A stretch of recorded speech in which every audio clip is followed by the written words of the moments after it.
Sese against Nick Velasco. The spin, the drop. Marlo Aquino couldn't handle it. Stephen Howard gets it to Marlo Aquino. Assist pa yun coming from Stephen Howard. Kasi gagawa na ng paraan para sa kanyang pupunan dito sa fourth quarter. Danny Segal. Pati din si Danny Segal. Yes, oh. Now you notice with Howard sitting on the bench. Kasi Santa Lucia ngayong fourth quarter. Tristan to answer Sese. Sese from deep right. Oh yes! Tatlo yun. Ajinomoto Ginisa Flavor Mix Gisado. Garantisado. Welcome to the fourth quarter mga kaibigan. Kanutuin na po nila pa rin sa Urdaneta City, Pangasinan. Mon Liboro kasama po si Quinito Henson. At sa pagbubukas na ating fourth quarter, lamang ng apat ang San Miguel, 49-45. Enzo Sese. He attacks the lane, kicks it out. Tristan with 3 seconds to shoot, uses the glass. Yes! Nakaka 8 points na si Tristan sa larong ito, partner.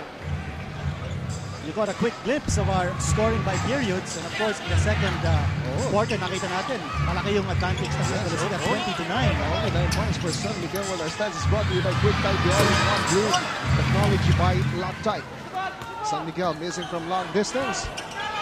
Almost a minute gone by dito po sa ating fourth quarter. This is game 2. At nakakalaman po sa serye itong San Miguel after they won.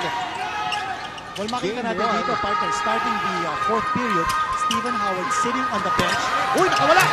Hindi mag-set-up. Sorry, miss for him. Doon na sana yun, partner. Sayang yun, oo. Makita natin si Freddy Abuda is not taking on Ansu Sese. I think we realize here that Sese is going to try to pick up his offense sa fourth quarter. And Nick Velasco left it open. The jumper, yes! So consistent ito si Nick Velasco sa kanyang outside shooting, partner. Malaking bagay yun because Danny Segal has been very quiet. Yung naidagdag ni Nick Velasco sa kanyang arsenal. Yung range jumper is such a lethal weapon para po sa San Miguel Beer. And now San Miguel is on top by 4, 51-47. Tristan has been firing from the IDD range to no avail. At gusto na may balik yung outside touch nila ng second quarter. Finito. Well, Edson si Tristan has never scored in double figures in his PBA career. Ito na si Boyvich, his 3 in a row from 3-point range. Wala pa! Hinahanap din niya mga puntos na tonight. Daniel Defonso. Ganito lamang paggawa ng puntos. Ito na yung offensive rebounding partner ng San Miguel. A lot of attempts for San Miguel that time. Yan hindi natin nakita ng first half. No? Bihira ang second attempt. Talk about rebounding. In game 1, 50 rebounds for San Miguel as opposed to 31 rebounds by Santa Lucia. Look at Enzo Sese sailing in for 2. Ayan, a pure talent. Nakita natin. No? The way he escaped that double team. That's just a beautiful move by a talented import na si Enzo Sese. At parang nararamdaman mo ngayon, Quinito, parang si Enzo Sese gagawa na ng paraan para sa kanyang pupunan dito sa fourth quarter. Danny Segal. Pati din si Danny Segal. Yes, oh. Now you notice with Howard sitting on the bench, Danny Segal now becomes the focus of offense ng San Miguel. And he has to deliver, partner. There's nobody else. Kung wala si Howard, ito si Danny Segal will be the main man sa offense. Although alam natin ito si Danny Ildefonso tumutulong din. At well, of course, sariwa pa sa alaala ng mga PBA fans yung ginawa ni Danny Segal against Alaska. At doon po natin sa semifinals, kung nawala ito si Stephen Howard, ito the Cardinals for San Miguel. And almost single-handedly, lifted San Miguel Beer into the finals. Unbelievable effort on the part of Danny Segal now. Will he explode like dynamite in game number 2 here in the fourth quarter or not? It's now a 6-point lead for San Miguel, 55-49. Ronnie Magsamak again trying from here with the IDD range. Nothing there. I think outside shot dun sa SOS mo. Hindi nahuhulog na para sa Santa Lucia ngayong fourth quarter. Tristan to Enzo Sese. Sese from deep right. Oh yes! Tatlo yun. Mabigat yun, partner. That's the second 3-point bomb coming from Ansu Sese. Sese now has 15 points. The lead of San Miguel is chopped down to 3, 55-52. Danny I against Marlo Aquino. There's a double team. They repost Danny Ildefonso against Marlo Aquino. And a foul will be called. Danny I complaining. Meron daw talagang tumutuhod sa kanya. No? So, well, tumawag naman ang referee. So, okay lang. And of course, he will go to the line. Ito, you watch it here. A look at them to see Danny Ildefonso and Marlo Aquino balling bodies. And that slow-mo replay was brought to you by PLDT Teletipid, prepaid landline, Tipid Tower. Ito po si Danny Ildefonso. Meron na po 15 puntos. Hindi pa madadagdagan yan. Well, Danny's hard at work dito sa ating fourth period, partner. Stephen Howard continuing to ride the bench for San Miguel. Of course, you can see Danny Ildefonso. Joined the PB in 1998. The second is good for Danny Ildefonso. At yung maganda istorya ko si Danny Ildefonso, muntik nang hindi makuha ito ng San Miguel. Pero talagang nakita ni Coach Ron Jacobs na gumawa ng paraan na makakatulong sa kanila ito si Danny Ildefonso. Oh, nakawala yung bola. Napaganda pa. Napaganda pa. But Freddy Abuda giving up the foul. Yan ang breaks of the game, partner. And Santa Lucia will go to the line. Mapapalitan si Boy Beach Victoria. You watch it here. Balikan natin ito. No, he saved it. What a good effort, partner. No? Na-save yun. Tapos ang ganda naman ng pasa galing kay Ronnie Magsano. So, 2 free throws para po dito kay Dennis Espino. Espino. The first is good. He now has 5 points at si Boy Beach Victoria umupo. Mapasok ito si Olsen Racela. Dennis Espino playing in his 6th season para po dito sa Santa Lucia. Kasi sa mga original na Santa Lucia talaga ito si Dennis Espino. Yes. Stalwart yan ng Santa Lucia. The second is, dito masok para dito kay Dennis Espino. 8 minutes to go sa ating laro, partner. Still no sign of Stephen Howard with 4 personal fouls on the bench. 3-point lead for San Miguel. Olsen Rosella attacks the lane, and Olsen Rosella says finally getting it for Santa Lucia. Hihintay ni Ronnie Magsano ang kanyang mga kakampi. At ito, nakita natin, may kumana sa ating harapan ito si Stephen Howard Quinito. And he's checking back in. Sino kaya papalitan ni Stephen Howard? Yes. At ito, tatawag ng timeout dito ang Santa Lucia, mga kaibigan. 7 minutes and 49 seconds remaining sa fourth quarter natin. Balikatan ng ating ballgame. Huwag po kayo alis. Muli po nang babalikin yung bayan ng Superstars, mga kaibigan, mula po sa Urdaneta City, Pangasinan.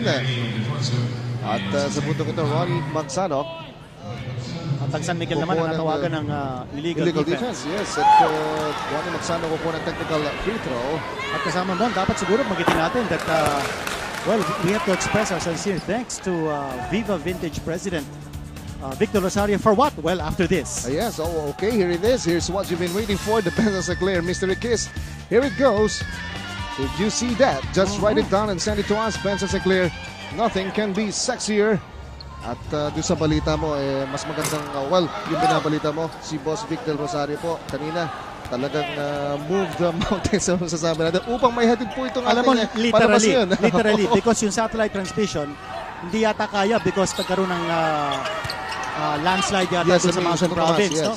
And that's why, through the intercession of Viva Vintage President Victor Rosario, they rushed some brand new equipment, no? Correct. Dito, and just to be able to deliver this coverage live as it is happening dito sa Urdaneta. So we'd like to thank Boss Victor Rosario for that. Otherwise, it would have been delayed. Pero hindi, gusto niya live. And alam naman ng ating Viva Vintage President that marami kasing sumusubaybay dito sa ating final. So we'd like to thank Victor Rosario, boss man of Viva Vintage Sports, for making this live coverage possible. Sparing no expense. Yes. At kaya nga, hindi lamang po kasasakyan ni Mr. Natanya sa kailangan ayusin kasi ating satellite nila. Samantala, ito, 60-56 na ang ating talaan. Offensive rebound yun, partner, galing kay Stephen Howard on the tap. We're approaching the halfway mark ng ating fourth quarter. Alam mo, si Stephen Howard, partner, dumodouble na kay Sisay sa loob. At si Dennis Espino dropping it to Marlo Aquino. The foul will be called. Ildefonso yata nakatawagan. Ildefonso. Pangatlo yan ni Danny Ildefonso. So dalawang free throws ang ibibigay dito kay Marlo Aquino. Former Mayor Mario Raimundo is here with us all the way in Urdaneta, Pangasinan. Si Mayor Raimundo. Kaibigan natin yan. At masugid naman po talagang fan ng today. Ito si Mayor Raimundo. Ang take a look at Mayor Latin earlier. Nakita mo na glimpse of ito si Coach Norman. Parang nakita mo na ginakausap si Onsi Sesay po yan. Yes. Well, kasamang mo, gusto ko lang sanang bagitin. Ito si Marlo Aquino has missed, I think, his last 5 free throws. Kung di tayo nagkakamali, no? Marami-rami na. 1 out of 6 from the free throw line. Ito si Marlo Aquino. At pati siya naghihinayang na doon. Kinito pagkat kung naipasok ng lamang niya. Karamihan sa kanya. Wala pa rin. Walang awa. Yung ring that time. Para dito kay Marlo Aquino. Pasok na yun, partner. Niluwa pa. 4-point lead pa rin para sa San Miguel. 60-56. Ito pong San Miguel. They're eyeing their 7th straight win tonight. And Marlo Aquino bumawi nila on the defensive end. Super Volcasil tapal. Para dito kay Marlo Aquino. Almost 2 points na yun, partner. Sigurado for Danny Siegel. Were it not for that beautiful block galing kay the Skyscraper. Under 6 minutes to play. Danny Siegel against Cristan. Oras ang San Miguel Beer. Partner, maganda yung defense ni Cristan. Lapse in concentration there on the part of Danny Siegel. Alam mo yung depensa ng Santa Lucia, matindi rito sa fourth quarter. Nakita natin, tumutulong, no? May recognition sila, no? Alam nila na ito si Cristan, kung mag-guide din si Danny Siegel, baka hindi niya kaya. So Aquino was there to help out in the defense to make sure that there would be no shot of Danny Siegel. Sese kicks it out. They swing it to Cristan. 5 seconds to shoot. Marlo Aquino spotting Cristan. The jumper. Nothing there. Daniel Defonso getting the rebound for San Miguel. Good look na yun for Cristan, partner, no? Papagitin din sana natin ito si Cristan. His PBA career high 9 points. He has scored that twice. Never scored in double figures. But he has 8 points now in this game. Pinwell sa Stephen Howard. Pagsak si Stephen Howard doon. Black ball, sabi ng ating referee. So hindi sila pinansin. And here's Ronnie Manzano. Sese posting up. Ito si Freddy Abuda. Illegal defense call again against San Miguel. Kita-kita yun, partner. No? Danny Siegel was alone by himself, guarding space and not the man. So Ronnie Magsanok will do the honors at all-important mga free throws na at this one with only 5 minutes and a second remaining dito po sa ating ball game. Ano ba, part of the way this game is going, this really is the tempo of play that Santa Lucia likes. Low scoring. And before that, ano itong announcement natin? Save Mother Earth, special charity program featuring concert, sports events, fashion show in the bazaar. At yan po. At gagawin po yung sa Sports Football Stadium. Meron po tayong timeout. Babalik po kami. Motolite, pangmatagalan. Muli po kami nagbabalik mga kaibigan. Dito po sa Urdaneta Sports and Cultural Center. Dennis Espino.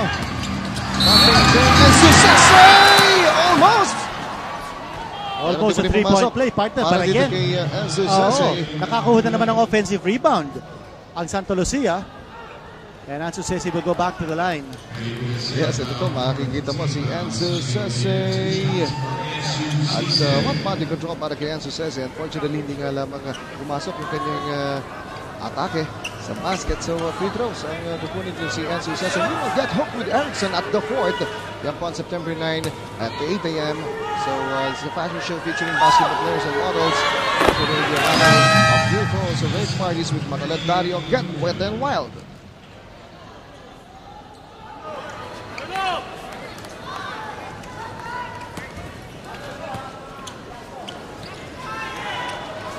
So here's Ansu Sese again. And Ansu Sese, meron na po siyang 17 puntos. Isang puntos na lamang ang kalamangan dito na San Miguel Quinito. 60-59 with a good 4 minutes and 40 seconds remaining dito po sa ating Game 2. Still a lot of time, but partner, this is exactly where Santa Lucia wants to be. Within striking distance sila, they can win the game. It's still anybody's ball game at this stage. Pero well, another illegal defense call against Santa Lucia. So technical free throw shot na naman to para po dito sa San Miguel. Well, kanina nakita natin nagbinti si Olsen Rosella sa kanyang technical free throw. Let's see what he does now. Execution na ang dapat pag-usapan natin dito, no? With 4:30 to go in this game, as you see, kaibigan natin si George Alcantara has been so helpful in putting up this promotion dito sa Urdaneta, Pangasinan. Pati si George, kaibigan natin, nawala ng silya dito, no? He's sitting on the floor, on the sideline. Alam mo, nakakaawa naman ito, kaibigan natin, ano? Kung sa mga nanonood sa kanilang mga tahanan, Kinito, napapanood na lamang nila na itong presentasyon natin, pero hindi lingid sa kalaman ng marami. Saksakan ng dami pong preparasyon ang ginagawa para po natin ang sa champion ng PBA. Meanwhile, Danny Siegel missing and Mario Aquino. Mapapaw siya doon ni Nick Velasco. At mukhang si Nick Velasco pa nasaktan doon sa in that piece of action. At panlima na yan, partner. That's the 15th foul of San Miguel. Tinamaan na si Nick Velasco sa ulo. Siya pa natawagan ng foul. But there was a foul. Definitely there was a foul because nakuha na ni Marlo Aquino yung bola. You watch it here. Oh, nakuha na ni Marlo. Yun ang hack. Yes, Tama yung tawag ng referee. Tinamaan ka si Nick but he also committed the foul. There's a 2-point lead para po sa San Miguel. So all important offensive for Santa Lucia. Possible equalizer. Again, yung play nila, no? Si Stephen Howard is doubling on Ansu Cisse. And Cisse firing from deep left. Wala doon. Mauuna si Cristan. Hindi. And Daniel Defonso. Uy, hustle play na yun, partner. Yes. No? Nandun na si Cristan. Naagawan pa. No? That was a great hustle play on the part of San Miguel. Sabi nga nila, good things happen to people who hustle. So San Miguel, tignan natin. They're still on top by 2. Ito, import versus import na to. 8 seconds to shoot inside the shade of lane. And he was hacked. At nagreklamo to si Ansu Cisse. Wala daw foul doon. Pero 2 free throws coming up para kay Stephen Howard. Meanwhile, meron po tayong timeout mga kaibigan with 3 minutes and 30 seconds remaining. 2-point lead for San Miguel. We'll be right back.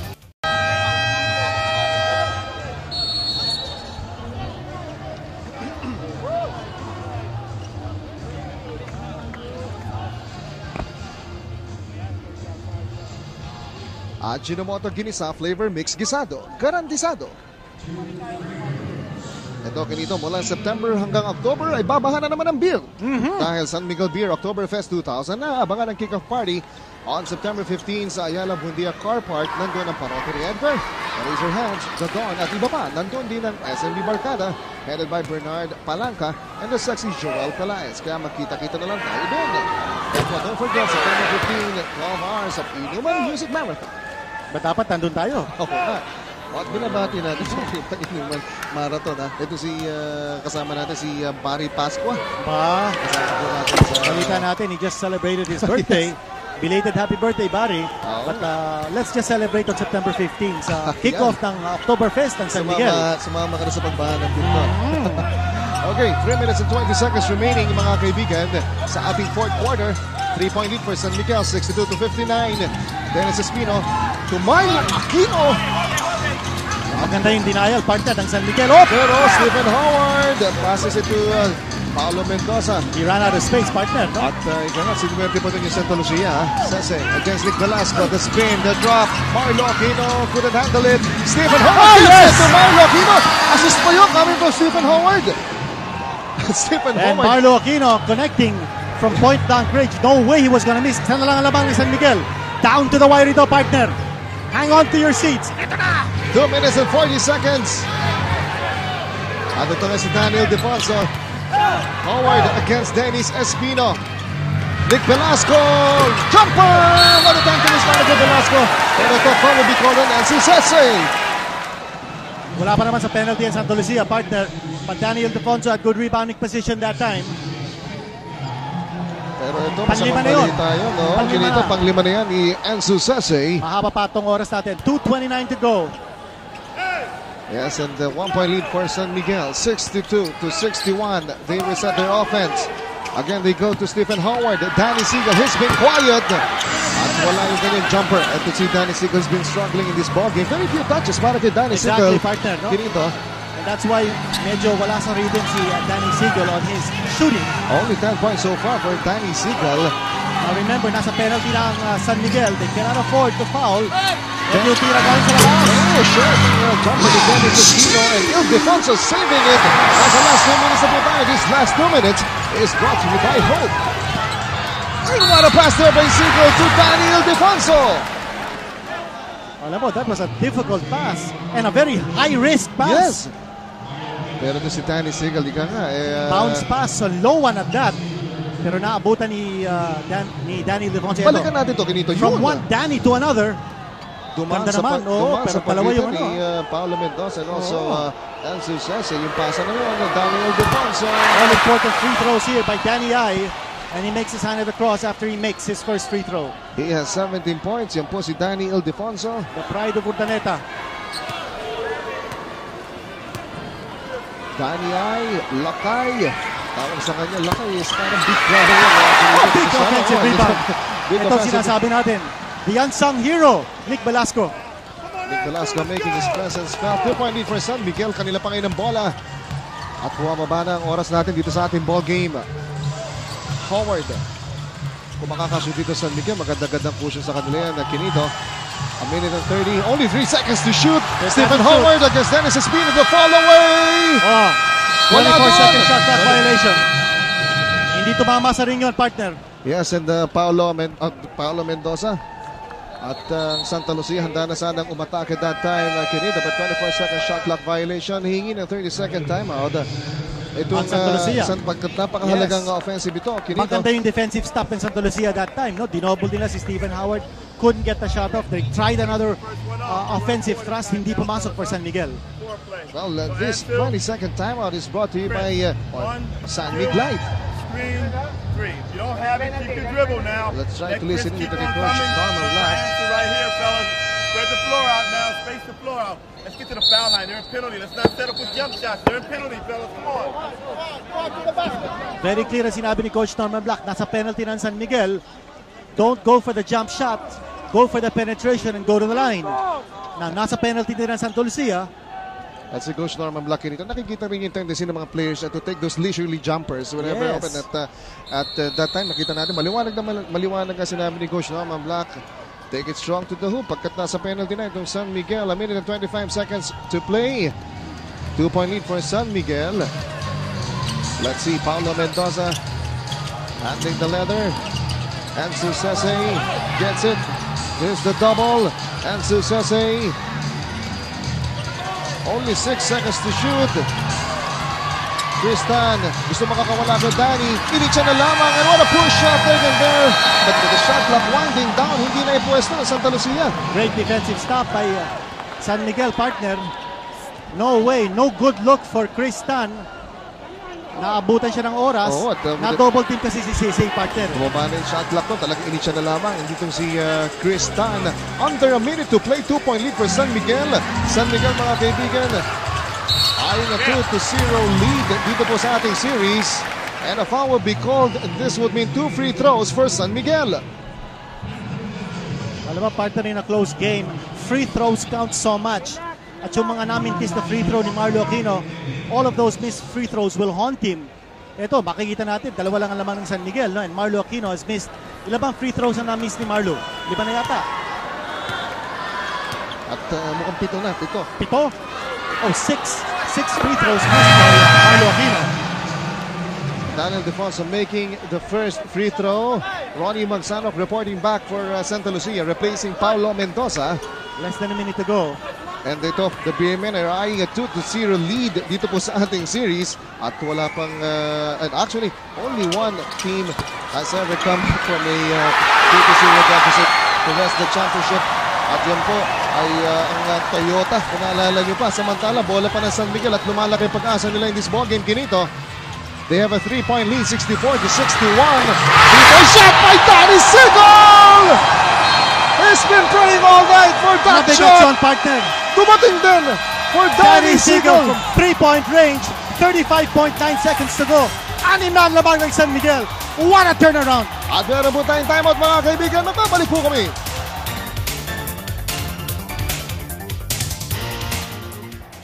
Motolite, pangmatagalan.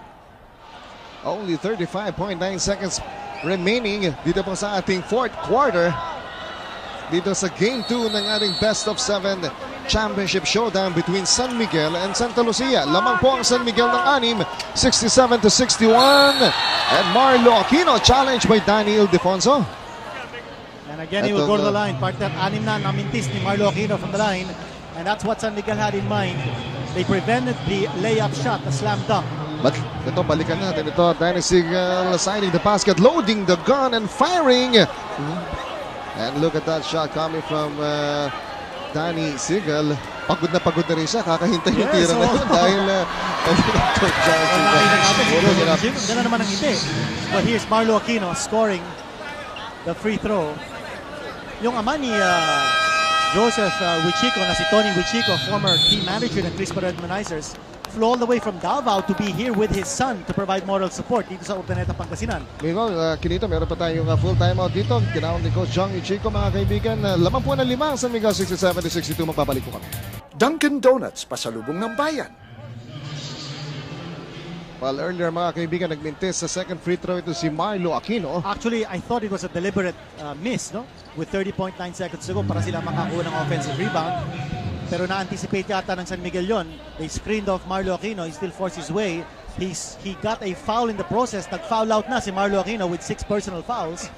At Nick Velasco will be at the stripe on that foul by Marlo. Big game 2 para kay Nick Velasco. He makes his first free throw. And look at Marlo Aquino. Alam mo, partner, the two big plays here were the offensive rebounds of Nick Velasco and Stephen Howard off 2 missed free throws ng San Miguel. Kept the ball alive for another 24 seconds for San Miguel. And Nick Velasco drilling 2 free throws. Making the score San Miguel 69, Santa Lucia 62. And we have a full timeout mga kaibigan. We'll be right back.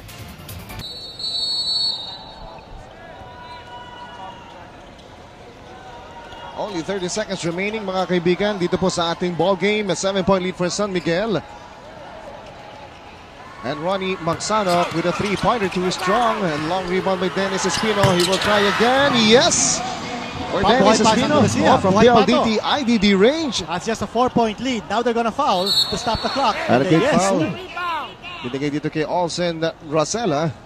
And that play was really designed for Olsen to get the ball. At alam nila, si Rosella ang designated hitman nila from the free throw line. And they knew that foul was coming. At ito po si Olsen Rosella, 78% free throw shooter. At kaya very reliable din po sa free throw line. So only 18.7 seconds remaining dito kinito. At itong San Miguel, well, 18.7 seconds away from knocking the spots off Santa Lucia. Or malalaman din natin after these free throws coming from Olsen Rosella. Partner, no? Assuming San Miguel wraps this up, this game number 2, masakit na talo ito for Santa Lucia because parang yung momentum, yung slow down game, nasa kanila, no? Yung outside shooting, pumasok din for Santa Lucia. Although dito sa fourth quarter, parang nawala ang kanilang consistency at saka yung accuracy from the outside. At 2 for 2 para kay Olsen Rosella. Malaking bagay din na foul trouble ito si Mario Aquino because it took away from his offense. Dennis Espino firing, yes, pumasok pa rin para kay Dennis Espino. Has made the 5 points in the last 10 seconds. Mumantala, bagsak na naman. May player na bumagsak dito si Nick Velasco. Well, partner, yeah, so at ito nakikita natin some discussion here on the floor. 9.6 seconds remaining. Si Coach Jong Ichico was asking si referee Ernie De Leon kung off the ball yung foul na May yun. hawak na bola si Yes, si Rosella. I think he was motioning to yung nangyari yata kay Stephen Howard or si Nick Velasco kasi bumagsak si Nick. Bumagsak si Nick Velasco. Yes. Alam mo, tinawag. So Olsen Rosella with his first free throw. Yes, and so itong San Miguel looking good, Kinito. I think so. Less than 10 seconds to go. Directing a 2-0 card dito sa ating championship series. Yung isang hindi natin nakita dito naglaro, partner, si Gerald Francisco, no? Who is on the bench of Santa Lucia but never reported for duty. He was suited up. Palagay ko sa rotation nila, no? Parang nawala na din ang first because Tristan, of course, is playing a lot of minutes here for Santa Lucia. Espino missing a 3-pointer. And of course, Norman Black wanted to play a more defensive type of game dito, no? And here we go. San Miguel has wrapped it up. 2-0 na ang kanilang lead sa seryeng ito. Yes, mga kaibigan, San Miguel tipping Santa Lucia at the post, so to speak. 72-67 ang ating final count. At yan po, magagap muna tayo. Kinito sa ating pagbabalik yung mga awards na ibibigay natin sa mga ating napiling mga players. Magabalik po kami.